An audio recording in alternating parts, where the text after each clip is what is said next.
Hi guys, today we're going to make some roasted bone marrow and also some whipped bone marrow. No matter what your age is, bone marrow is such a wonderful nutrient-dense food to add to your diet or favorite recipes. And this is such a great first food for babies because of how nutrient-dense it is, specifically because of its iron content.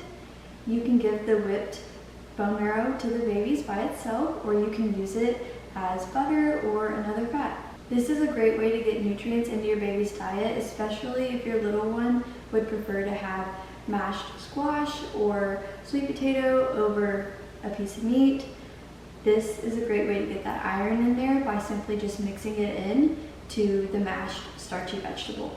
And even if you're working with purees, you can still incorporate this into your baby's diet by simply mixing the whipped bone marrow into the purees. Now I am going to talk about why bone marrow is so wonderful here in just a minute, but let's get into the types of cuts of bone marrow that you're going to find. So obviously it's going to be best to get organic, grass-fed, and grass-finished bone marrow. And the first cut you'll find is going to be a longer bone that's been sliced down the middle to expose the bone marrow, and this cut is going to be called a canoe or a pipe. And the second cut that you'll find is going to be a smaller, rounder cut. This is going to be a cross cut. Now typically both of these cuts are going to be from the femur bone, which is found in the leg of the cow. And here I have what would be considered a cross cut. Now I do still have the meat on the bone. This is called a soup bone. They're great for many things, but whenever you get the bone marrow bones from the butcher, grocery store, the farm, you will get simply just the bones. It is a yummy, rich, buttery fat that is slightly sweet and a bit nutty. And whenever you whip it, it just becomes a little bit airier and is like a nice whipped butter. Now before we get started, I do need to trim the meat off the bones that I have. So while I do that, I'm going to talk to you a bit more about why bone marrow is so great. So if you're not interested in that, go ahead and skip along in the video to the recipe. Now if you're still here, let's get into why bone marrow should literally be considered a superfood. So bone marrow is an iron-rich fat, and iron is a meaty mineral, and the bone marrow is found inside of our bones, and it literally pumps our life-giving stem cells throughout our body. This includes red blood cells, white blood cells, bone cells, and even fat cells. And where you find blood, you'll find iron. And like I said, iron is a meaty mineral. It's literally brain food as it supports both our brain and our spinal cord. It also protects against allergies, eczema, histamine rashes, it's good for sleep, and it supports myelination.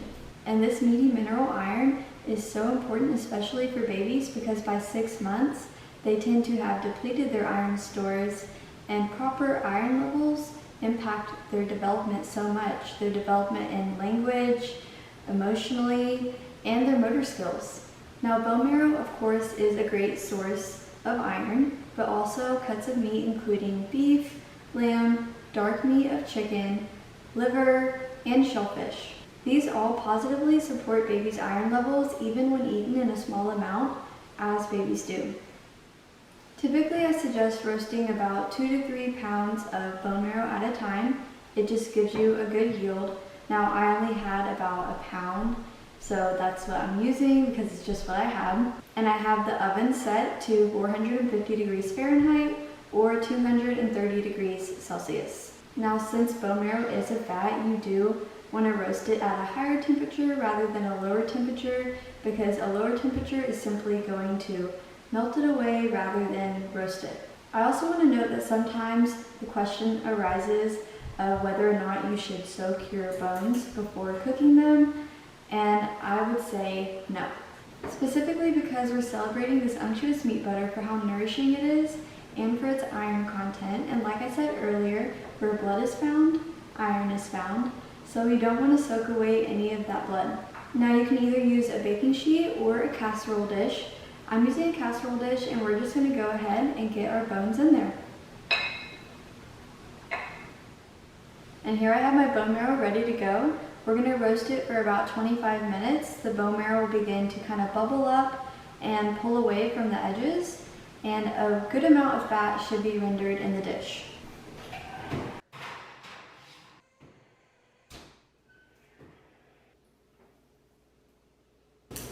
And here we have our bone marrow. Be very careful with this. It is an oil and fat, so it may pop.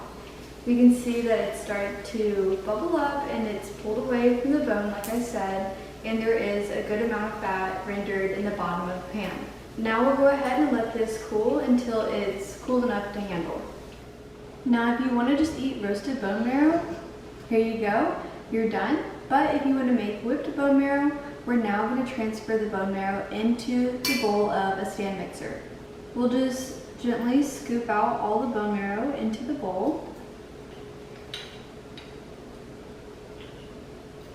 Now I like to go ahead and save these and make bone broth with them, or of course you can just get rid of them.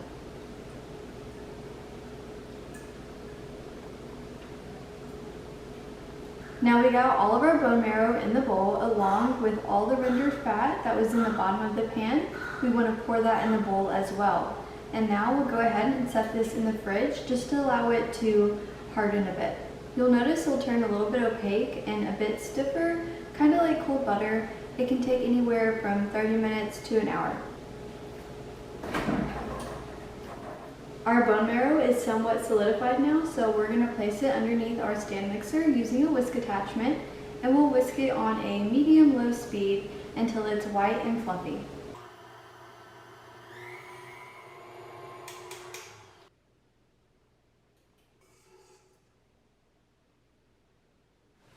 And here we have our whipped bone marrow that I transferred to a container. And that's it. Now if you do have excess of this, you can put it in a silicone ice cube tray and freeze it, and it'll stay good in the freezer for up to 6 months. Now when you take it out of the freezer, it won't be that fluffy consistency. You'll want it to set at room temperature for about an hour to get it back to that fluffy consistency. And I hope you guys enjoy this nourishing recipe and tutorial. If you found this helpful in any way, go ahead and give it a thumbs up, and don't forget to subscribe so you don't miss any future videos. Bye guys!